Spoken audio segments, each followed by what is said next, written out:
اب میرے بھائیوں اگلی دو آیات قرآن حکیم کا اہم ترین مقام ہے، اور یہ مقام ہے جس پہ گھنٹوں بولا جا سکتا ہے۔ اس کے اندر ایک قیامت مخبر ہے ان آیات میں، اور یہ آیات ہے بڑی مشہور ہے، خصوصاً اس میں جو پہلی آیت ہے نا سورہ آل عمران کی 31 نمبر، یہ تو اکثر آپ کو سننے میں، تقاریر میں، جلسوں میں، میلاد کی محفلوں میں سننے کو ملے گی۔ قل ان کنتم تحبون اللہ فاتبعونی، اے نبی تم فرماؤ کہ اگر تم اللہ سے محبت کرتے ہو تو میری اتباع کرو، یحببکم اللہ، پھر اللہ بھی تم سے محبت کرے گا، ویغفر لکم ذنوبکم، اور وہ تمہارے گناہوں سے درگزر فرما دے گا، واللہ غفور الرحیم، اور اللہ بخشنے والا مہربان ہے، رحم فرمانے والا ہے۔ اس میں یہ چیز فرمائی جا رہی ہے کہ اگر تم رسول اللہ کی اتباع کرتے ہو تو یہ ہے تقاضا محبت خداوندی کا۔ بیسیکلی یہ یہودیوں کے کانٹیکسٹ میں نازل ہوئی، وہ کہتے تھے ہم خدا کو مانتے ہیں، خدا کے چہیتے ہیں، خدا سے محبت کرتے ہیں، تو نبی علیہ السلام کے ذریعے یہ بات کروائی دی کہ ان سے فرماؤ کہ قل ان کنتم تحبون اللہ، اگر تم کہتے ہو نا تم اللہ سے محبت کرتے ہو، فاتبعونی، پھر وقت کے پیغمبر کی پیروی کرنی پڑے گی، یحببکم اللہ، پھر تمہیں انعام یہ ملے گا کہ اللہ تم سے محبت کرے گا۔ تمہارا اللہ سے محبت کرنا کون سی بڑی بات ہے؟ اللہ کی ہستی تو اس قابل ہے کہ اس سے محبت کی جائے، بلکہ اللہ ہی ہے کہ جس سے محبت کی جائے۔ یہ اس چیز کی لذت وہ فیل کر سکتا ہے جسے خدا کا تعارف ہو جائے۔ اللہ ہی ہے کہ جس سے محبت کی جائے، لیکن اللہ تعالیٰ ہمارا اگر تم میرے نبی کی پیروی اختیار کرو گے تو پھر میں تم سے محبت کروں گا۔ یہ بڑی ڈگری ہے، کیونکہ یہی تو اصل ڈگری ہے۔ ہم سب کہتے ہیں غلامی رسول میں موت بھی قبول ہے، مزہ تو تب ہے جب رسول اللہ کہتے ہیں کہ ہاں میں بھی اس سے محبت کرتا ہوں، اور اسی کو آپ billions and trillions time multiply کر لیں تو خدا کا سٹیٹس پھر بھی نہیں ہو سکتا اس سے جو محبت ہونی چاہیے۔ والذین آمنوا اشد حبا للہ، اہل ایمان وہ ہیں جو شدید ترین محبت اللہ سے رکھتے ہیں۔ تو اللہ تعالیٰ فرما رہے کہ یہ کہتے ہیں نا کہ ہم اللہ سے محبت کرتے ہیں، تم فرماؤ اگر اللہ سے محبت کرتے ہو پھر تمہیں وقت کے پیغمبر کی اتباع کرنی ہوگی، پھر اللہ بھی تم سے محبت کرے گا اور تمہارے گناہوں کو بھی معاف کر دے گا۔ یہی وہ چیز ہے جو بخاری اور مسلم میں آئی ہے کہ کل میں اس شخص کے ہاتھ میں جھنڈا دوں گا جو اللہ اور اس کے رسول سے محبت کرتا ہے، اللہ اور اس کا رسول اس سے محبت کرتے ہیں۔ اور صحابہ کہتے ہیں کہ ہمیں پوری رات نیند نہیں آئی کہ یہ ڈگری کس کو ملنے والی ہے کہ اللہ اور اس کا رسول اس سے محبت کرتے ہیں۔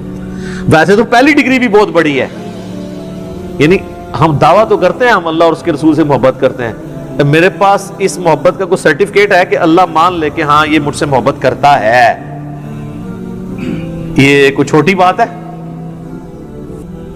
اور اس سے بڑی بات ہے کہ اللہ کے ہاں میں بھی محبت کرتا ہوں، اس میں تو پہلی ڈگری آپ کو پہلے ہی مل جائے گی کہ اگر اللہ کہتا ہے میں تم سے محبت کرتا ہوں تو امپلائڈ ہے کہ محبت اسی لیے کر رہا ہے کہ میں بھی اس کو رسپانس کر رہا ہوں، اس سے محبت کر رہا ہوں۔ صحابہ کہتے ہیں ہم پوری رات سوئے نہیں، صبح نبی علیہ السلام نے مولا علی کو بلایا، انہیں آشوب چشم تھا، آپ نے مبارک لعاب ان کی آنکھوں میں لگایا، اپنے مبارک ہاتھوں سے زرہ باندھ کے روانہ کیا، اللہ نے فتح دے دی۔ مسلم شریف کے الفاظ ہیں، انٹرنیشنل نمبر کے مطابق 6222 نمبر حدیث ہے۔ حضرت عمر کہتے ہیں مجھے پوری زندگی کبھی خواہش نہیں ہوئی کسی منصب کی سوائے خیبر کے موقع پر کہ یہ کاش جو فضیلت ہے یہ مجھے مل جائے جو علی کو مل گئی۔ تو یہ سب بہت بڑی فضیلت ہے، یہ کوئی سوچ بھی نہیں سکتا۔ تو اللہ تعالیٰ ہمارا ہے کہ اس کے پیچھے اتباع۔ اچھا اتباع کو سمجھ لیں، اتباع کہتے ہیں محبت کے ساتھ پیروی کرنے کو۔ ایک ورڈ ہے عربی میں اطاعت، حکم ماننا۔ اتباع ہوتی ہے ایک سپرلیٹو ڈگری، حکم ماننا تو اس میں ہے ہی ہے، اتباع یہ ہے کہ بس اس چکر میں رہنا کہ میں جس سے محبت کر رہا ہوں یہ جو کر رہے ہیں میں وہ کرتا جاؤں، یہ بھی میں انتظار کروں کہ مجھے حکم کر رہے ہیں، نہیں، اس سے میرے اتنا انتہا درجے کی محبت ہو جائے کہ میں اس کی محبت میں سب کچھ کرنا شروع کر دوں۔ اور یہ صحابہ کرام میں خوبی تھی کہ رسول اللہ صلی اللہ علیہ وآلہ وسلم کی پیروی میں وہ اس درجے تک آگے جاتے تھے۔ بخاری میں اوپر تلے 10 احادیث ہیں نافع کہتے ہیں کہ عبداللہ بن عمر اپنے سفر حج میں ان جگہوں پہ کھڑے ہو کر نماز پڑھتے تھے جہاں رسول اللہ کے ساتھ انہوں نے اپنے سفر حج میں پڑھی ہوئی تھی. حتیٰ کہ وہ کہتے ہیں ایک جگہ ایسی آئی کہ ایک جگہ مسجد بنی ہوئی تھی اور پاس ایک برساتی نالا تھا, اس پہ ایک پتھر رکھا ہوا تھا. عبداللہ بن عمر نے مسجد میں نماز نہیں پڑھی, اس پتھر پہ پڑھی اور کہا رسول اللہ نے یہاں پہ پڑھی تھی. اس وقت وہ مسجد نہیں تھی. مسند احمد میں یہاں تک آتا ہے کہ عبداللہ بن عمر ایک جگہ ایسی رک گئے کہ آپ نے وہاں پہ پیشاب کیا اور کہا رسول اللہ صلی اللہ علیہ وسلم نے یہاں پہ کیا تھا. سر وہ بخاری مسلم کی حدیثیں پڑھے نا, بندے پہ رقت طاری ہو جاتی ہے کہ یار اتنی جگہ عبداللہ بن عمر نے کیسے یاد رکھی ہوئی تھی. اور وہ راوی نے بھی روایت کی ہے کہ پھر ایک ایسا ٹیلا آیا, پھر ایک ایسا برساتی نالا آیا, پھر ایسا پہاڑ آیا. میں یار حیران ہو جاتا ہوں اس حدیث روایت کرنے والے بندے کو. اور عبداللہ بن عمر نے زندگی میں ایک دفعہ حضور کے ساتھ حج کیا ہوا ہے. اور آپ عبداللہ بن عمر سے یہ نہ سمجھیے گا کوئی لمبی سفید داڑھی, نہ. رسول اللہ جب فوت ہوئے نا صلی اللہ علیہ وآلہ وسلم, اس وقت عبداللہ بن عمر کی جو عمر تھی نا وہ تھی آلموسٹ 21-22 سال. غزوہ احد کے موقع پر کہتے ہیں میں بدر میں مجھے پیش کیا گیا تو میں 14 سال کا تھا, حضور نے مجھے جنگ میں نہیں جانے دیا. احد میں 15 کا ہوا تو حضور نے اجازت دی. احد ہوئی ہے 3 ہجری میں, 3 ہجری میں وہ 15 سال کے تھے, تو آلموسٹ 7 سال اور کر لیں, کیونکہ 11 کے شروع میں حضور فوت ہو گئے, تو 15 اور 7 22 سال کیا عمر ہوتی ہے.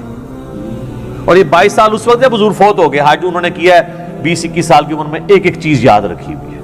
یہ ہے اتباع, محبت پلس اطاعت, اس کو کہتے ہیں اتباع. اس پہ بخاری مسلم میں حدیث نہیں, حضرت عثمان وضو کرتے ہیں اور مسکرانا شروع کر دیتے ہیں. ساتھی پوچھتے ہیں یہ کیا حضرت؟ کہا حضور نے بھی ایک دفعہ اس طرح وضو کیا تھا تو مسکرا پڑے تھے, تو میں نے حضور سے بھی پوچھا تھا آپ کیوں مسکرائے؟ تو پھر آپ نے فرمایا کہ جب کوئی شخص وضو کرتا ہے, چہرہ دھوتا ہے, اس کے چہرے کے گناہ معاف ہوتے ہیں, ہاتھ دھوتا ہے تو ہاتھوں کے گناہ, مسا کرتا ہے تو سر کے گناہ, پاؤں جب دھوتا ہے تو حتیٰ کہ پاؤں کے ناخنوں کے گناہ بھی دھل جاتے ہیں. تو اس پہ حضور خوش ہو رہے تھے کہ یہ فضیلت وضو والے کو ملتی ہے. تو اس پہ نبی علیہ السلام مسکرائے تھے. تو میں بھی حضور علیہ السلام کی اس ادا کو ادا کر رہا ہوں. یہ ہے, یہ اس کو کہتے ہیں اتباع. یہ وہ چیزیں جو obligatory نہیں ہیں, صرف محبت کے تقاضے ہیں. یعنی ہمیں تو کہیں نہیں کہا گیا کہ وضو کا ایک رکن یہ بھی ہے کہ آپ نے وضو کر کے مسکرانا ہے, لیکن یہ محبت کی فیلڈ ہے. لہذا یہ جو ایکسٹریم رویہ پایا جاتا ہے نا اہل حدیث کے ہاں, کہ وہ اس چیز کے اوپر, یا ایون دیوبند کے ہاں بھی, کہ وہ کہتے ہیں جی اصل چیز جو ہے نا وہ نبی علیہ السلام کے حکم کی پیروی ہے, اور وہ اس پہ اتنا زور دیتے ہیں کہ محبت والا ایلیمنٹ وہ بیک فٹ پہ کر دیتے ہیں. یہ ایکسٹریم رویہ ہے. اس کے اگینسٹ جو بریلوی اور شیعہ صرف محبت کے راگ لاتے رہتے ہیں, اور کرتوت انہوں نے کوئی ایک بھی کام پیغمبر والا نہیں کرنا ہوتا, اور وہ کہتے ہیں بس محبت ہوگی تو باقی کسی چیز کی ضرورت ہی نہیں ہے. وہ دوسری ایکسٹریم ہے. اسی لیے اللہ نے لفظ اتباع کا استعمال کیا ہے, محبت پلس اطاعت.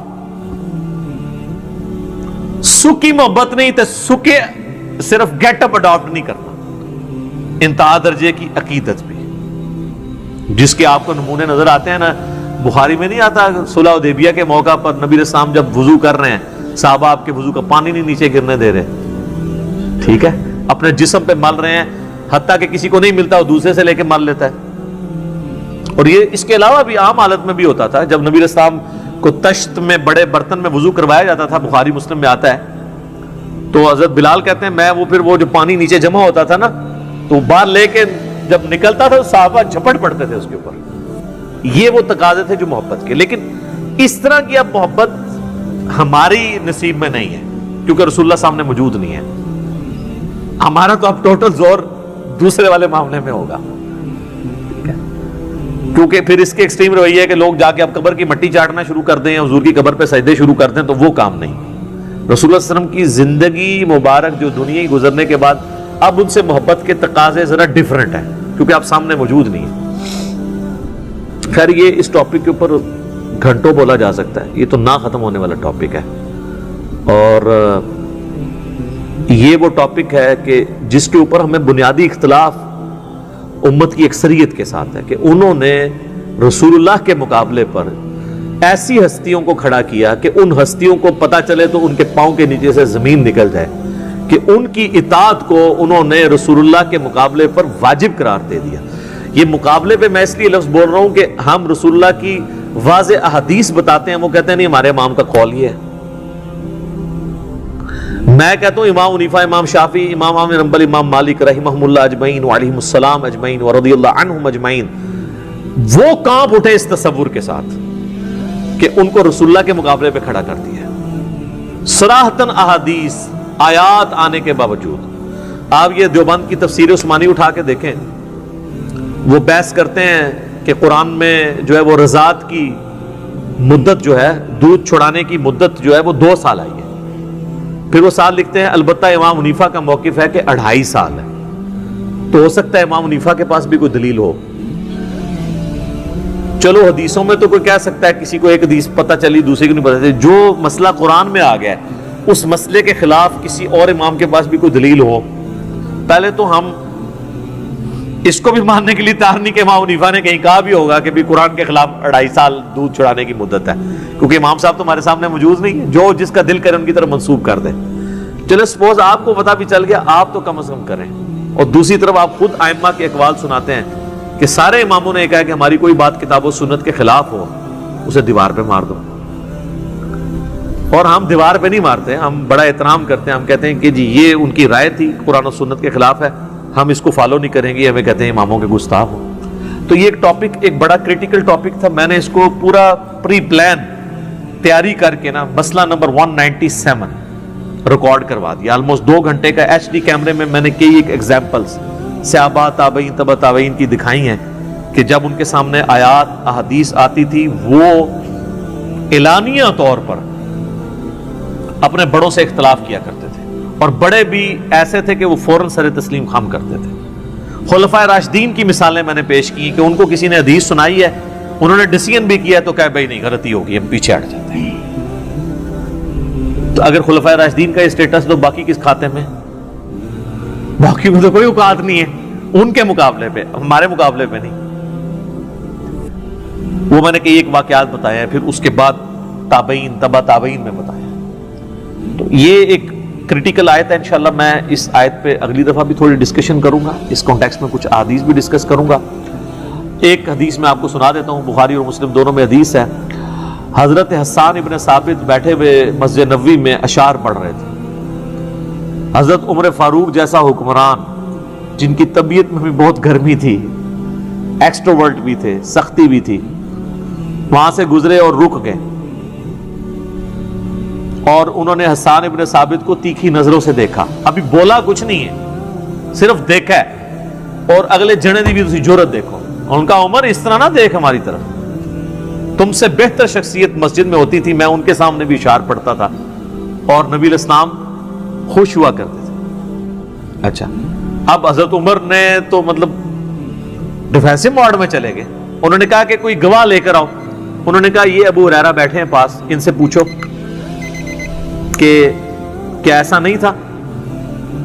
حضرت ابو ہریرہ کہتے ہیں امیر المومنین ایسا ہی تھا، بلکہ رسول اللہ تو فرمایا کرتے تھے اے اللہ روح قدس کے ذریعے حسان کی مدد فرما، جس طرح حضرت عیسیٰ کی تو نے مدد کی تھی نا جبرائیل کے ساتھ، تو یہ حسان کے لیے تو حضور کی دعائیں ہیں۔ اس ایک واقعے میں کئی چیزیں پوشیدہ ہیں۔ نمبر 1 یہ کہ صحابہ کو پتا تھا کہ دین کا ماخذ کتاب و سنت اللہ رسول ہے، اس کے بعد سب برابر ہیں۔ آپ تو امام، اکابرین، علماء اور بزرگوں کو آپ نے منی خدا بنایا ہوا ہے، یہ سارے تو حضرت عمر کی جوتیوں کی خاک بھی نہیں ہے۔ ایک صحابہ کو یہ چیز ہے۔ دوسری طرف حضرت عمر جیسی بڑی شخصیت کو بھی کلیئر تھا کہ اگرچہ میرے بارے میں حدیث ہے علیکم بسنتی و سنت الخلفاء الراشدین، لیکن میرے لیے بھی اوپن لائسنس نہیں ہے، جہاں میں بھی ڈیویٹ ہوں گا پھر میری سنت نہیں مانی جائے گی، رسول اللہ کی بات مانی جائے گی۔ یہ بڑی بات ہے نا۔ تیسرا، اختلاف رائے کو گستاخی نہیں سمجھا جاتا تھا، علمی طریقے سے آپ اختلاف کریں، اگلا بندہ ایکسپٹ کر لیتا تھا کہ یار بات جینون کی ہے اس نے، مجھ سے غلطی ہوئی ہے، وہ بیک فٹ پہ چلے جائے۔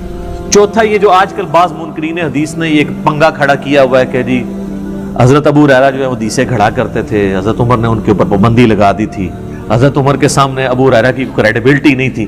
تو یہ بخاری مسلم دونوں میں حدیث ہے جو بتا رہی ہے کہ حضرت عمر کے نزدیک حضرت ابو ہریرہ ایک کریڈیبل پرسنالٹی تھے، تبھی تو ان کی حدیث قبول کیا انہوں نے، ورنہ تو کہتے یار یہ تو مطلب بیٹھ کے حدیثیں گھڑتا رہتا ہے، اس کی تو مجھے تم مثال پیش کرو، کوئی اور بندہ لے کے آؤ۔ یہ ضرور ہے کہ حضرت ابو ہریرہ رضی اللہ تعالیٰ عنہ اور حضرت عمر کا اختلاف ہو گیا تھا، اور اس میں میری اپنی ذاتی رائے ہے کہ حضرت عمر کی طرف سے زیادتی ہوئی ان کے ساتھ، اور وہ نہیں ہونی چاہیے تھی۔ تو وہ ایک واقعہ اس طرح کا جس کی وجہ سے وہ ان کو جو گورنر بنا کے بھیجا تھا، ان کا وہاں پہ اللہ نے برکت دے دی۔ تو حضرت عمر آپ کو پتا ہے ڈسپلن کے سخت تھے، انہوں نے کہا کہ تو جب گیا تھا تیرے پاس اتنی بکریاں تھیں، اتنی بکریاں کہاں سے آ گئی ہیں، لگتا ہے خرد برد کی ہے۔ تو وہ پیٹتے رہے کہ بھئی اللہ نے مجھے دی ہیں۔ یہ تو آج بھی آپ کسی فارم ہاؤس میں چلے جائیں ذرا پوچھیں نا، 5 بکریوں اللہ ذرا برکت ڈالے تو 2 سالوں میں کہاں سے کہاں وہ پہنچتی ہیں۔ لیکن حضرت عمر جو ہے وہ ذرا اسٹرکٹ تھے، تو اس کی وجہ سے تھوڑا سا ان پہ سختی بھی کر دی۔ تو وہ بعض اوقات سختی جو ہے نا وہ کسی بیٹر کاز کے لیے کی جا رہی ہوتی ہے، لیکن وہ پھر لوگ اس کو نیگیٹیولی بھی لے لیتے ہیں۔ تو اس طرح کا معاملہ نہیں ہے۔ سیدنا عمر کے نزدیک حضرت ابو ہریرہ ایک کریڈیبل پرسنالٹی تھے، وہ ان کی عزت کرتے تھے، ان کی احادیث کو ایکسیپٹ کیا کرتے تھے، ورنہ تو وہ پھر گواہی کے طور پہ اسے قبول نہ کرتے تھے۔ جامع ترمذی میں ایک حدیث ہے، ایک شامی آتا ہے اور کہتا ہے عبداللہ بن عمر سے آ کے پوچھتا ہے، اور یہ روایت سالم بن عبداللہ بن عمر کر رہے ہیں، حضرت عبداللہ بن عمر کا بیٹا۔ وہ شامی آ کے کہتا ہے کہ ابھی حضرت معاویہ کا دور ہے، شام میں مرکز ہے، اور وہ آ کے کہتا ہے جی حج تمتع جائز ہے؟ وہ کہتے ہیں جائز، سنت ہے۔ سنت اس اعتبار سے کہ رسول اللہ نے اسے جاری کیا، اگرچہ خود آپ کو مجبوراً قران کرنا پڑا، لیکن آپ نے تمتع کو مشروع فرمایا اور بہتر فرمایا، کیونکہ آپ قربانی کا جانور گھر سے لے آئے تھے، تو قرآن میں آیت نازل ہوئی کہ جو قربانی کا جانور گھر سے لے آیا نا، اب وہ احرام نہیں کھول سکتا۔ باقی صحابہ کو آپ نے کھلوایا، حتیٰ کہ بخاری مسلم ہے جس نے حج تمتع نہیں کیا، آپ نے فرمایا یہ نافرمانی کر رہے ہیں رسول اللہ کی، آپ نے خود ان کے لیے اتنے، اور پھر فرمایا کہ قیامت تک حج اور عمرہ اب یوں داخل ہو گئے۔ تو عبداللہ بن عمر سے اس نے کہا کہ آپ کے والد تو حضرت عمر تو منع کیا کرتے تھے حج تمتع سے۔ تو عبداللہ بن عمر نے فرمایا کہ یہ بتاؤ کہ اگر کسی معاملے میں میرا باپ کوئی ڈیسیژن کرے اور رسول اللہ اس چیز کو جاری فرمائے ہوئے ہوں، تو کیا میرے باپ کی بات مانی جائے گی کہ اللہ کے نبی کی؟ تو کہنے لگا اللہ کے نبی کی۔ تو آپ نے فرمایا کہ اللہ کے نبی نے حج تمتع کا ہمیں حکم دیا تھا۔ یہ تھا سر سٹیٹس، باپ بھی ہے، خلیفہ راشد بھی ہے، محبت بھی ہے، عقیدت بھی ہے، سٹیٹس بھی ہے، لیکن اللہ اور اس کا رسول ٹاپ پرائورٹی۔ یہ وہ ایشو ہے جس کے وجہ سے ہم سمجھتے ہیں کہ تقلید کو واجب کر کے امت کو مصیبت میں ڈالنا اور ایک ان کے اوپر عذاب مسلط کر دینا کہ اب امت یہ چوائس کرے کہ ہم نے رسول اللہ کے دین پہ چلنا ہے یا کسی بزرگ بابے کے دین پہ۔ بزرگ بابوں کو آپ ایکسپرٹ اوپینین کے طور پہ لیں، جس طرح آج بھی ہم بڑے بڑے علماء کے ایکسپرٹ اوپینین لیتے ہیں، بس اسی لیول پہ ان کو رہنے دیں۔ ان کی کلی پیروی، آنکھیں بند کر کے اطاعت کرنا، یہ ان کو سٹیٹس نہیں دیا جا سکتا، اور اس کے کانٹیکسٹ میں اسی آیت کو کوٹ کیا جاتا ہے، قل ان کنتم تحبون اللہ فاتبعونی یحببکم اللہ۔ اور یہ آیت اسپیسیفکلی یہودیوں کے بارے میں نازل ہوئی ہے، لیکن ہمارے بریلوی بھائی میلاد کے جلسوں میں یہ آیت پڑھتے ہیں، لہٰذا ان کی وہ ڈاکٹرین ختم ہوگی کہ جو یہودیوں کے بارے میں آیات ہیں مسلمانوں پہ نہیں آپ فٹ کر سکتے، تو وہ ہمیں ہی سنا رہے ہوتے ہیں نا۔ تو ہم یہ کہتے ہیں قرآن کی آیات آفاقی ہیں، جسے فٹ اسے گفٹ۔ اس پہ میرا مسئلہ وہ نمبر 154 بھی ریکارڈڈ ہے۔ سبحانک اللہم و بحمدک اشہد ان لا الہ الا انت استغفرک و اتوب الیک وما علینا الا البلاغ المبین۔ جزاکم اللہ۔